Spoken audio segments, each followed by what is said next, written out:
The other big story happening today in almost every off-year election, in almost every primary, you have a socialist against a Democrat, a liberal Democrat. And we saw in New Jersey, the socialist won the primary. We saw in New York City, a socialist won over an established liberal like Andrew Cuomo. We saw that same thing in Seattle. And you almost had a socialist win in Minneapolis with that Somali who came out of nowhere to give Fry a run for his money, who's a terrible mayor. With us right now is Nate Foy. Nate, yesterday you spent a lot of your time trying to make sense of Mamdani's policies. He laid out his budget, almost in a PowerPoint presentation, and said there's not enough money, I got to raise taxes. Yeah. Not understanding that we're already 49th in terms of per capita tax, taxed in the area. Yeah. It doesn't seem to bother him. Yeah, a lot of people are saying, why don't you look for areas to cut spending rather than find more tax revenue when you're already taxing the hell out of everybody in New York. A 9.5% property tax increase would really hit a lot of middle class earners, which a lot of people would say is exactly the opposite of why they voted for Mamdani. He's supposed to help people who are struggling financially. And this would hit not only homeowners, but also renters because the cost gets passed down. So really everybody thinks of New York and the uber rich in New York, which, by the way, people making over $1 million pay like half of the income tax in New York. Yeah. They're going to leave, which is going to dry up the tax revenue, which is going to create a bigger problem. We already have a $5.4 billion deficit over the next 2 years, and that's what Mamdani's trying to fix. A lot of people say that this is not the way to go about it, and that's not a Republican criticism. That's bipartisan because he needs city council to actually do this. This is the only major tax that he can increase without state approval. And Hochul's in an election year. She's pushing back on the raising income taxes and corporate taxes. So this is the only thing that he feels he can do to gain leverage. But even Democrats on city council came out and they're like, this is a non-starter for us. We can't support this. Oh, yeah, because you're already losing everyone to Texas and now Florida. And on a separate note, I know I see Boeing is now moving out of Virginia because their taxes are going up. They're going to St. Louis. And then you hear about Elon Musk has already left California. And you wonder, J.P. Morgan has more of their employees in Dallas than they do in New York City with this brand new building right on 47th Street. But I want you to hear Kathy Hochul yesterday to the question, are you going to raise taxes? She's the terrible governor here in New York. Cut 51. My position is clear. My position is very clear. I have said that I am a partner of the mayors. We just allocated $1.5 billion to help them with their financial struggles. This is early in the process. It is his preliminary budget. And what I would say is, there's other recourses to follow. I don't support a property tax increase on New Yorkers, and I'm not wavering from my position that I don't want to drive more people out of our state by increasing taxes from what is already a high tax state. I'm the one who's trying to cut taxes. Well, you saw AOC overseas in Munich. She said, we have to have a wealth tax. She goes, there's no even debate about it. And you see what's happening in California. They're going to vote on a billionaire's tax. So the billionaires are leaving. Zuckerberg just went to Miami 2 weeks ago. Yeah. This is a fascinating issue. Yeah, and I think it was maybe 10 days ago or so that I covered a Carnegie Mellon study, or a professor at Carnegie Mellon put out this study through the Redistrict Network where based on the projections with the population trends and how they've been going, in 2030, if people keep leaving New York and California, I believe California will lose 4 congressional seats, New York will lose 2. Saw that. And Texas and Florida will be picking them up. So this would only exacerbate that phenomenon that we're seeing. So, yeah, I mean, it's just common sense, right? The people who have the greatest ability to leave and to move somewhere else are the super affluent people and the people who have the means to do it. So if you're going to tax the people who are already, providing 50% of the income tax in New York City even more, they're going to say, I'm leaving. And it's worse in Massachusetts because they're saying the weather's even worse in Massachusetts. That's where you're from, right? Yeah. People getting out of there. The weather's terrible. The Red Sox, I guess, aren't even that good anymore. Yeah. The Patriots came back, but the Red Sox aren't even spending anymore. We're acting like a mid-market team. It's crazy. I know what's going on, but look at the Yankees. In the offseason, they did almost nothing. But then and And then you have the Patriots who are coming back. So, I mean, that's good. But for the most part, you have a situation where people go, why do I want to deal with this? In Boston, you just reelected extremely liberal mayor, wants nothing to do with cracking down on illegal immigration. But back to New York for a second. They thought, even though crime is down, Mamdani now will say he's proposing cutting the NYPD budget, canceling 5,000 new officer hires. Even though they just lost 300 last month, they continue to face officer shortfalls. And now, instead of having 35,000 officers, they want to grow to 40,000 officers. They're dropping to 33,000. So again, let's cut the cops. And when it comes to the homeless encampments, Mamdani realizing when 19 or 20 people die of hypothermia, that he's now allowing encampments to get cleared. But you know who's going to do it? The social services. Good luck with that. Have you seen how violent some of those homeless are? You don't want cops doing that? Well, and you saw the story of the guy who was suffering from schizophrenia who charged at the NYPD officer with a knife. And then the NYPD officer backs up, closes a door in between him and the guy with the knife. He pushes through the door the whole time. The officer is yelling, drop the knife. He doesn't. He shoots him 4 times. The guy's recovering in the hospital. He's being charged with assault. And Mamdani came out and was like, he shouldn't be. So apparently, Mamdani is saying charging at a police officer with a knife, there's no crime there. Because he had a psychological problem. You need a social worker. And that's the thing. He wants the Department of Community Safety to handle these calls. Nate, do you think that do you think these guys become social workers to stop people to take knives away from 6'4" angry schizophrenics? Yeah. I mean, it is a recipe for failure. Yeah.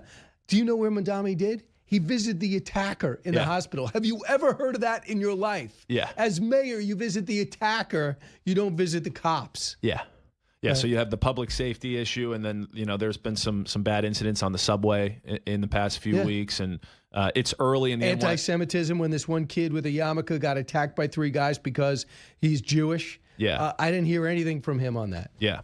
The NYPD said it's early in the year to be really reading into trends, but it's starting, and 8 weeks. Of Mamdani, so we'll keep watching it. So Nate's covering a lot of the stuff in New York. You're going to be going off to London with the Prince Andrew. Before we get into the stunning news that he was arrested today, a member of the royal family.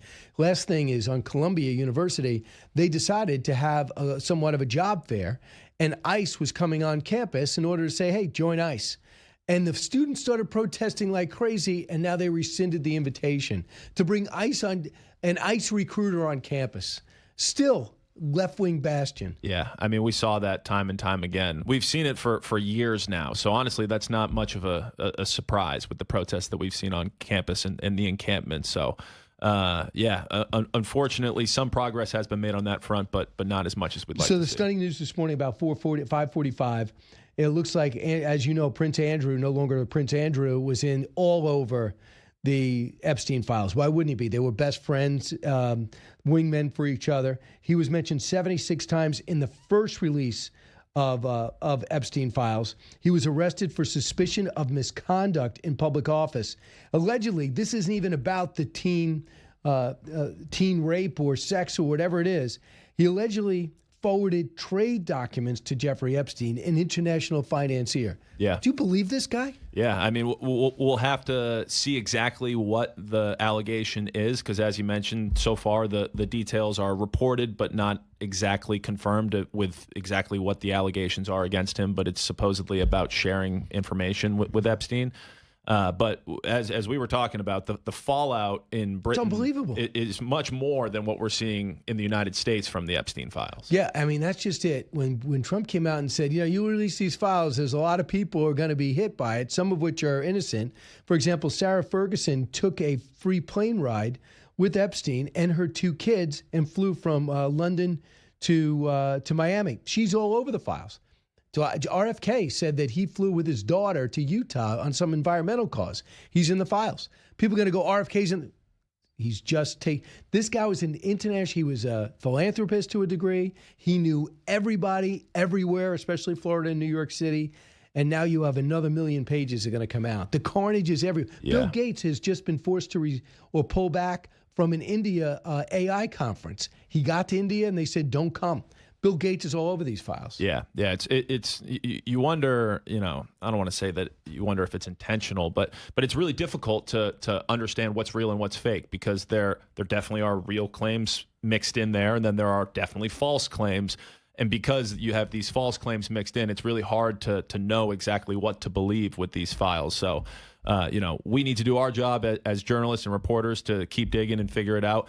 And then also, I think a lot of people here domestically would hope that the FBI is following up, if not with arrest, at least with interviews, just to, certain people have been caught lying about their affiliation with Epstein based off the Howard Lutnick? Yeah. Just interview him. Why? Why did you lie about it? And that doesn't mean that, a crime was committed necessarily, but interviews should be happening. And, I think some people would say that we're not getting at least the transparent interviews that a lot of people would want. Yeah, it's going to drag on forever, but I just find it fascinating that nobody was asking for these files when Joe Biden was in office. Yeah. They need the files when Trump's in office. Bottom line is, we all knew they knew each other. He was a finance guy in Palm Beach, and Trump was a real estate guy in Palm Beach. They went to the same parties. We weren't invited, thankfully. Nate. Yeah. We're not invited to those billionaire parties. But they hung out, and then they invest, and then someone gets out, like William Burns, the CIA director. He's in the files. Why is he in the files? Well, when he got out into the private sector, they said, you should meet with Jeffrey Epstein. He'll be able to connect you with a job.